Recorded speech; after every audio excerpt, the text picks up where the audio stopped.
आज सावन का पहला सोमवार है। इस पवित्र दिवस पर एक महत्वपूर्ण सत्र का प्रारंभ हो रहा है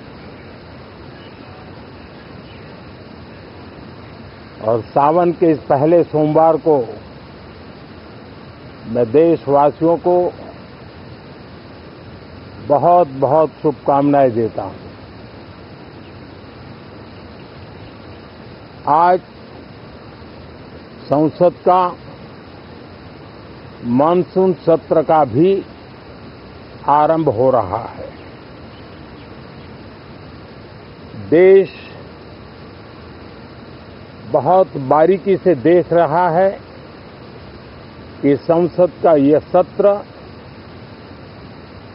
सकारात्मक हो,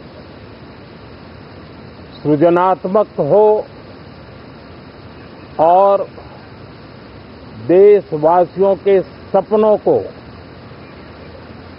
सिद्ध करने के लिए एक मजबूत नींव रखने वाला हो। साथियों, भारत के लोकतंत्र की जो गौरव यात्रा है उसमें ये एक महत्वपूर्ण पड़ाव के रूप में मैं देख रहा हूं। व्यक्तिगत रूप से मुझे भी, हमारे सभी साथियों को भी ये अत्यंत गर्व का विषय है कि करीब 60 साल के बाद कोई सरकार तीसरी बार वापस आए और तीसरी पारी का पहला बजट रखने का सौभाग्य प्राप्त हो। ये भारत के लोकतंत्र की गौरव यात्रा की अत्यंत गरिमापूर्ण घटना के रूप में देश इसे देख रहा है। ये बजट सत्र है। मैं देशवासियों को जो गारंटी देता रहा हूं, क्रमशः रूप से उन गारंटियों को जमीन पर उतारना, इस लक्ष्य को लेकर के हम आगे बढ़ रहे हैं। ये बजट अमृतकाल का एक महत्वपूर्ण बजट है। हमें 5 साल का जो अवसर मिला है, आज का बजट हमारे उन 5 साल के कार्य की दिशा भी तय करेगा और ये बजट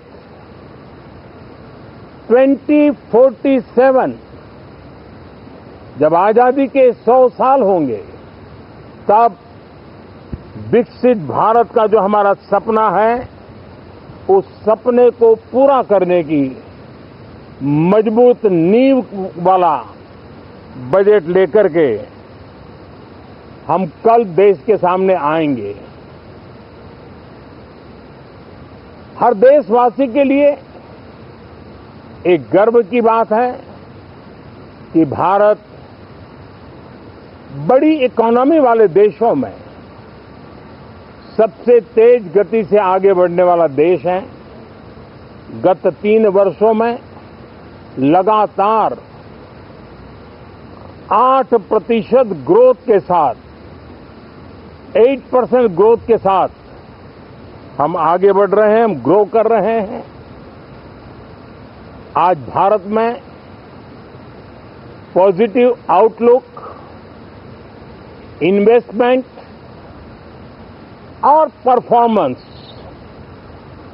एक प्रकार से अपॉर्चुनिटीज की पीक पर है। ये अपने आप में भारत की विकास यात्रा का एक अहम पड़ाव है। साथियों, मैं देश के सभी सांसदों से किसी भी दल के क्यों न हो, मैं आज आग्रहपूर्वक कहना चाहता हूं कि हम गत जनवरी से लेकर के हम लोगों के पास जितना सामर्थ्य था, उस सामर्थ्य को लेकर के जितनी लड़ाई लड़नी थी लड़ ली। जनता को जो बात बतानी थी बता दी। किसी ने राह दिखाने का प्रयास किया, किसी ने गुमराह करने का प्रयास किया, लेकिन अब वो दौर समाप्त हुआ। देशवासियों ने अपना निर्णय दे दिया। अब चुने हुए सभी सांसदों का कर्तव्य है, सभी राजनीतिक दलों की विशेष जिम्मेवारी है कि हमने दल के लिए जितनी लड़ाई लड़नी थी लड़ ली। अब आने वाले 5 वर्ष के लिए हमें देश के लिए लड़ना है, देश के लिए जूझना है, एक और नेक बनकर के जूझना है। मैं सभी राजनीतिक दलों से भी कहूंगा कि आइए हम आने वाले 4 साढ़े 4 साल दल से ऊपर उठ करके सिर्फ और सिर्फ देश को समर्पित होकर के संसद के इस गरिमापूर्ण मंच का हम उपयोग करें। जनवरी 29 जब चुनाव का वर्ष होगा, आप उसके बाद जाइए मैदान में, सदन का भी उपयोग करना है कर लीजिए। वो 6 महीने जो खेल खेलने खेल लीजिए, लेकिन तब तक सिर्फ और सिर्फ देश के गरीब, देश के किसान, देश के युवा, देश की महिलाएं, उनके सामर्थ्य के लिए, उनको एम्पावर करने के लिए जन भागीदारी का एक जन आंदोलन खड़ा कर करके 2047 के सपने को पूरा करने के लिए हम पूरी ताकत लगाए। मुझे आज बहुत दुख के साथ कहना है कि 2014 के बाद कोई सांसद 5 साल के लिए आए, कुछ सांसदों को 10 साल के लिए मौका मिला, लेकिन बहुत से सांसद ऐसे थे जिनको अपने क्षेत्र की बात करने का अवसर नहीं मिला, अपने विचारों से संसद को समृद्ध करने का अवसर नहीं मिला, क्योंकि कुछ दलों की नकारात्मक राजनीति ने देश के संसद के महत्वपूर्ण समय को एक प्रकार से अपनी राजनीतिक विफलताओं को ढांकने के लिए दुरुपयोग किया है।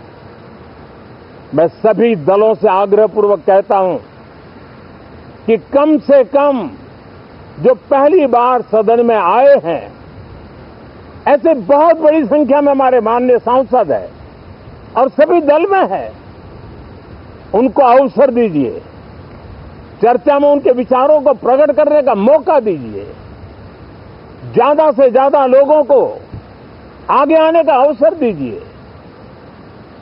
और आपने देखा होगा कि पार्लियामेंट के नए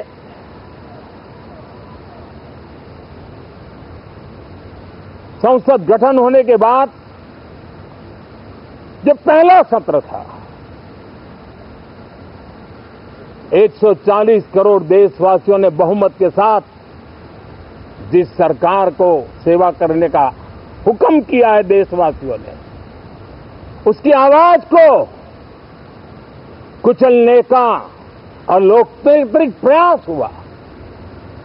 2.5 घंटे तक देश के प्रधानमंत्री का गला घोंटने का, उनकी आवाज को रोकने का, उनकी आवाज को दबाने का लोकतांत्रिक परंपराओं में कोई स्थान नहीं हो सकता है और इसका कोई पश्चाताप तक नहीं है, दिल में दर्द तक नहीं है। मैं आज आग्रहपूर्वक कहना चाहता हूं, देशवासियों ने हमें यहां देश के लिए भेजा है, दल के लिए नहीं भेजा है। ये सदन दल के लिए नहीं, ये सदन देश के लिए है। ये सदन संसदों तक की सीमा तक नहीं है, 140 करोड़ देशवासियों की एक विराट सीमा करके ये लिए है। मैं विश्वास करता हूं कि हमारे सभी माननीय सांसद पूरी तैयारी के साथ चर्चा को समृद्ध करेंगे। कितने ही विरुद्ध विचार होंगे, विरुद्ध विचार बुरे नहीं होते हैं, नकारात्मक विचार बुरे होते हैं। जहां सोचने की सीमाएं समाप्त हो जाती है, देश को नकारात्मकता की जरूरत नहीं है। देश को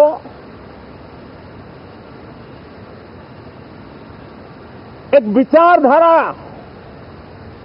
प्रगति की विचारधारा, विकास की विचारधारा, देश को नई ऊंचाइयों पर ले जाने वाली विचारधारा से हमें आगे बढ़ाना होगा। मैं पूरा ही आशा करता हूं कि हम लोकतंत्र के इस मंदिर का भारत के सामान्य मानवीय की आशा आकांक्षाओं को पूर्ण करने के लिए सकारात्मक रूप से उपयोग करेंगे। बहुत बहुत धन्यवाद साथियों।